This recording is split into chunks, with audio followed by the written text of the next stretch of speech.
Hey, winners, remember we are discipling one another to reach and raise the next generation to live out God's truth. Now, last week, Pastor began introducing our strategy. Strategy is just the how. It is how do we help people when they come to Blackshear Place? How do we get them plugged in? How do they start growing in their faith? And remember, Pastor Grady got up and he drew this lovely picture. Well, this Sunday in your Bible fellowship class, we are giving you something very exciting. You ready for this?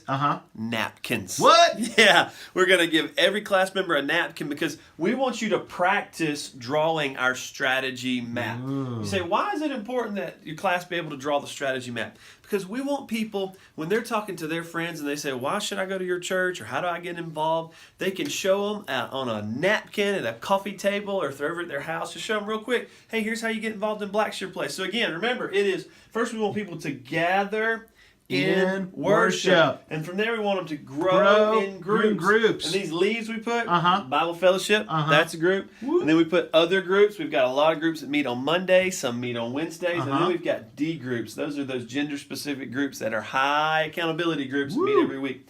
And then from there, after they grow in groups, we want them to get going in ministry. Yeah. And so these three arrows, one's breaking out. The first one represents you want to get them going in your home, in your church, and ministry, and then your community, and then essentially the world. We want to be world changers. Now there's this little step up here. And this is kind of the place where people go from gather and worship to grow in groups. And we call it Get Connected. And that's what we have typically called our Discover Blackshear Place, that kind of on-ramp. So, so this is our strategy. It's very simple. Now, this last week, I had a chance to go to a discipleship conference. It was so good. And there was just one takeaway that really stuck with me that I wanted to kind of tell you about. And it's this idea of a family. You know, I love family. I have 5 children. You know that. 5 children. Now, how would you feel if I said to you, you know, I'm doing a great job discipling 3 of my children.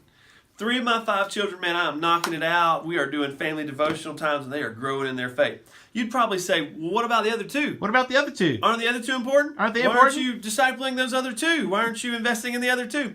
You know, that's exactly right. We expect a father and a family to invest in all their children. Well, when you're in a group, you are kind of like the father or the mother of the group. And I want to ask you this question. Are you discipling everyone in your group? Is everyone in your group there?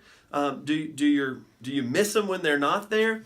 I was just thinking about my own Bible fellowship class, and I have failed. I have not contacted some of those wayward sons and daughters of the faith. And here's the truth, guys. I need you to understand this. If you don't miss them, nobody will.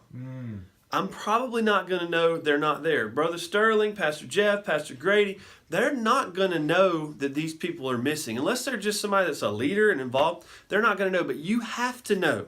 These, in essence, are your spiritual children. As Paul would say, Timothy was his child. These people in your class, don't miss out on holding them accountable, discipling them, loving them in a way that's going to help them grow in their faith. Hey, I love you guys. Can't wait to see you Sunday. All right.